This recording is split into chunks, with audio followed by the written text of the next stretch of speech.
जी, आज हम पढ़ेंगे बंधन क्या है, मुक्ति क्या है। पूरा उपनिषद प्रश्न और उत्तर के रूप में है। एक प्रश्नोत्तरी ही है ये पूरा उपनिषद। बड़ा विशिष्ट उपनिषद है और हम सब, आप भी मैं भी, बड़े सौभाग्यशाली हैं कि इस उपनिषद श्रृंखला का आरंभ हम सर्वसार उपनिषद से कर रहे हैं। इससे ज़्यादा साफ, पवित्र, सटीक, संक्षिप्त, सर्वसारीय ग्रंथ मिलना बड़ा मुश्किल होगा और बिल्कुल सही नाम है इसका, सर्वसार उपनिषद। सब विद्या का सार इस उपनिषद में मौजूद है। कुछ और आप ना पढ़ें, बस सर्वसार उपनिषद पढ़ लें। और पढ़ने से मेरा अर्थ ये नहीं कि आपने अक्षरों पर दृष्टिपात कर लिया। पढ़ने से मेरा मतलब है कि आपने उपनिषद का गहराई से सेवन कर लिया। पठन, चिंतन, मनन, निधिध्यासन सब कर लिया आपने, तो आप समाधिस्थ भी हो जाएंगे। फिर तो शुरुआत ही बिल्कुल सीधी होती है, कोई दाएं बाएं की व्यर्थ बात की नहीं।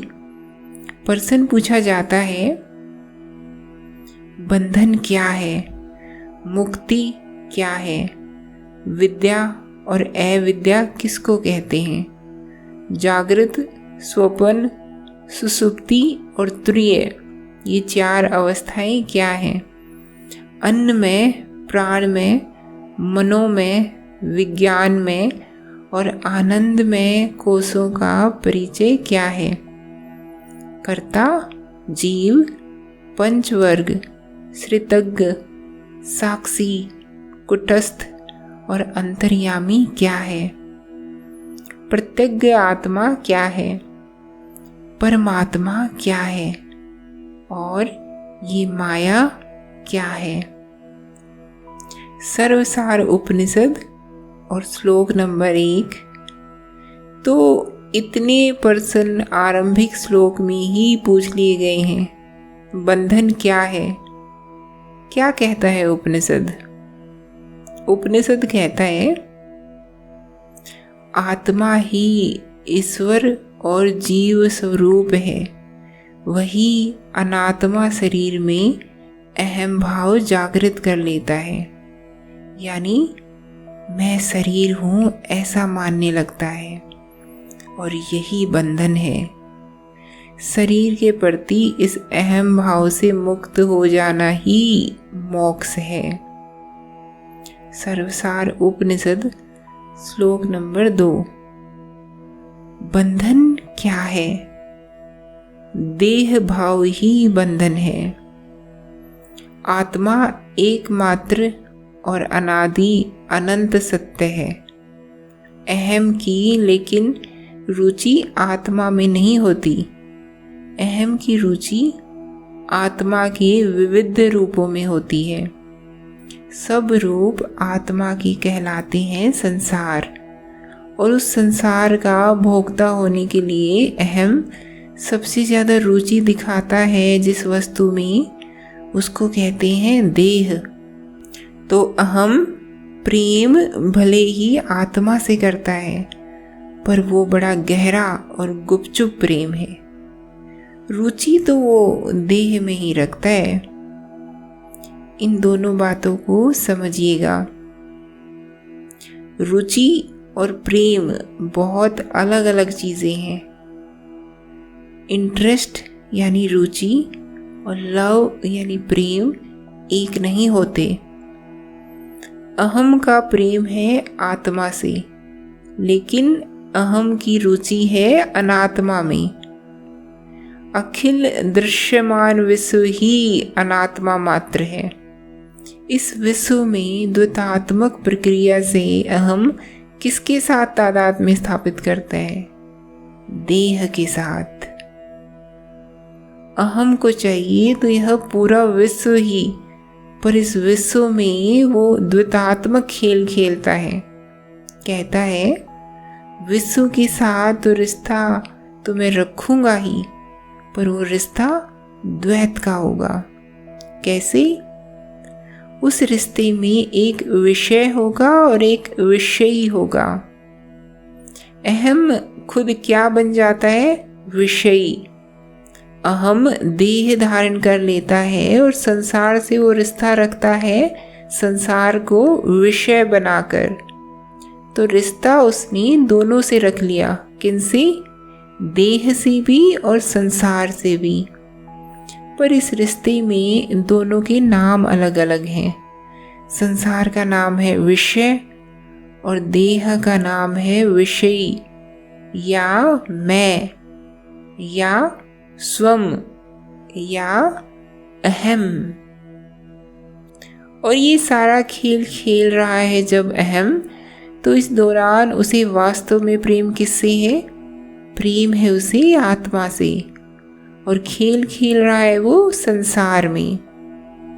और संसार में जब वो खेल खेल रहा है तो वो ये भी नहीं जान रहा, ये भी नहीं समझ रहा कि जिस आत्मा से वो प्रेम करता है उसी आत्मा की माया है संसार, उसी आत्मा की अभिव्यक्ति है संसार। संसार में ही अगर तुमको रुचि हो तो बहुत गहरी और जिज्ञासु रुचि रख लो तो भी आत्मा तक पहुंच जाओगी। ऐसा भी नहीं करना है कि संसार को छोड़ करके अपने प्रेम माने आत्मा की ओर जाना है। तुम्हें दो तरफा लाभ हो सकता है। तुम्हें संसार के साथ ही आत्मा प्राप्त हो सकती है। जानने वालों ने तो यहाँ तक कहा है कि आत्मा प्राप्त करने के लिए संसार के अलावा और कोई जरिया ही नहीं है और कोई माध्यम है ही नहीं आत्मा तक पहुँचने का संसार के अलावा। और माध्यम है कौन सा? अहम जहाँ रह रहा है उसको क्या कहते हैं? संसार। तो अहम के पास और कोई विकल्प है संसार के अलावा?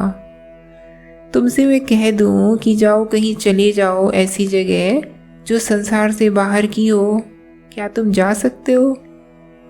तुम्हारे पास संसार के अतिरिक्त वैसे भी कोई विकल्प नहीं है। तुम्हें आत्मा इसी संसार में ही पानी है।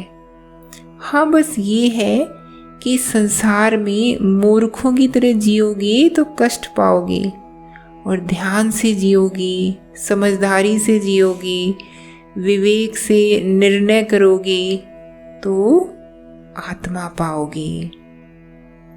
मूर्खतापूर्ण जीवन जीना ही बंधन है और विवेकपूर्ण आत्मा का चुनाव करना, सत्य का चुनाव करना, हृदय का चुनाव करना ही मुक्ति है। जैसे उपनिषद ने आरंभ में ही अंतिम बात कह दी हो, जैसे पहले प्रश्न में ही सब जिज्ञासाओं का समाधान कर दिया गया हो। बंधन क्या है? मुक्ति क्या है? देह से आसक्त रहना, देह से तादाद में बैठाना और संपूर्ण जगत का भोगता बनना, यही है बंधन।